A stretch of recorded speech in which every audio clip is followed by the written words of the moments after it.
Bus యాత్ర అని YCP నాయకులు ఈరోజు చేయడం జరిగింది. అది బస్సు యాత్రపై తుస్యాత్ర అయిపోయింది ఈరోజు. ఎందుకంటే మనం చూస్తూ ఉన్నాం, ఈ 4.5 సంవత్సరంలో జగన్మోహన్ రెడ్డి గారు అధికారంలో వచ్చిన తర్వాత ఎన్నో అరాచకాలు సృష్టించడం జరుగుతూ ఉంది. మా ముస్లిం మైనార్టీల మీద కూడా ఎంతోమంది ఆత్మహత్యలు చేసుకుంటారు. అవన్నీ కనపడలేదా అని అడుగుతా ఉన్నా ఈరోజు. ఎందుకంటే మా ఎస్టీ, మా బీసీ, మా మైనార్టీలను చెప్పుకుంటా ఉన్నారు. ఈరోజు వీళ్ళకి కళ్ళకి కనపడలేదా అని చెప్తా ఉన్నా. అంటే వీళ్ళు పదవిలో ఉన్నవారు ఎస్టీ, బీసీ, మైనార్టీ ఉంటే ముస్లిం సమాజం ఏం కావాలని అడుగుతా ఉన్నా. మీరు ఒక్కరు మీ కుటుంబం బాగుంటే అయిపోయానా?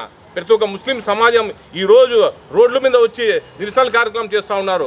మాకు చంద్రబాబు నాయుడు గారు ఉన్నప్పుడు ఎన్నో సంక్షేమ పథకాలు ఇచ్చిన చంద్రబాబు నాయుడు గారు ఈరోజు అవన్నీ తుంగలో తొక్కున్నాడు ఈ జగన్మోహన్ రెడ్డి అని మొరో పెట్టుకుంటా అంటే అవన్నీ కనపడలేక మళ్ళీ ఈరోజు వచ్చి మా మైనార్టీ, మా ముస్లిం మైనార్టీలు అని చెప్పుకుంటున్నారు. మీకు సిగ్గనా లేదా అని అడుగుతా ఉన్నా.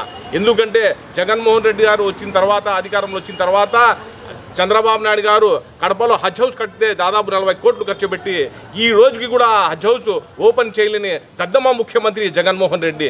అది చెప్పరి వీళ్ళు వచ్చి ప్రచారం చేయరు. కానీ మా జగన్మోహన్ రెడ్డి ముస్లిం మైనార్టీకి మంచిగా చేస్తాడంట. ఏం మంచిగా చేస్తాడు మీ ముస్లిం మైనార్టీకి జగన్మోహన్ రెడ్డి అంటే? అరాచకం చేస్తాడు, కేసులు బనాయిస్తున్నారు, ఆత్మహత్యలకు పాల్పడుతున్నారు ఈ జగన్మోహన్ రెడ్డి గవర్నమెంట్లో ముస్లింలు. కరోనా వచ్చినది ముస్లింస్తోనే మర్కస్లో నుంచి ఢిల్లీలో నుంచి వచ్చిందంటే ఆ రోజు నారాయణ స్వామి అనే మంత్రి చెప్తే కనీసం సస్పెండ్ చేస్తే దద్దమ్మ ముఖ్యమంత్రి జగన్మోహన్ రెడ్డి. ముస్లిం మీద నింద వేస్తే నారాయణ స్వామి కనీసం పార్టీల నుంచి సస్పెండ్ చేయలే. ఆ రోజు ఎంతో బాధపడినాం. ఆ రోజు మనోభావాలు దెబ్బతిన్న ముస్లిం మనోభావాలు దెబ్బతింటే ఈ రోజు ఈ ముస్లింలు కొంతమంది 2-3 చేరుకొని వైసీపీ నాయకులు, మైనార్టీలు కనీసం నిన్న రోజున చూసాం ఒక ఫ్లెక్సీలో ఉర్దూ అకాడమీ చైర్మన్ బొమ్మ లేదు కింద పెట్టినారు. వాళ్ళే గొడవ పరి కోసేసినారు, బొమ్మకే కోసేసినారు. అది ముస్లింకి విలువ ఇస్తున్నారు మీ పార్టీలో. మీరు రాజీనామా చేయాలా. ఈ నదీం గారికి కూడా నేను కోరుతా ఉన్నాను, మీకు సిగ్గు ఉంటే మీరు రాజీనామా చేయాలి ఆ పార్టీగానే నేను మనవి చేస్తా ఉన్నాను నదీం గారికి కూడా. ఎందుకంటే మీకు వాల్యూ లేనప్పుడు మీరు ఆ పార్టీలో ఎందుకున్నారని అడుగుతా ఉన్నా. నేను సూటికి అడుగుతా ఉన్నా. ముస్లిం మైనార్టీకి ఆ పార్టీలో వాల్యూ లేదు. మీకు గతంలో తెలుగుదేశంలో ఎంత పెట్టి వాల్యూ ఇచ్చినారు మనకి, మీరు అదెంతో గుర్తు చేసుకోవాలని మనకి వస్తున్నా. ఈరోజు తలారి రంగయ్య గారు ఎంపీ గారు చెప్తున్నారు, రోడ్లు మేము వేసినాం. ఆ రోజు ఎన్టీఆర్ మార్క్ రోడ్డు మేము వేసినామంట.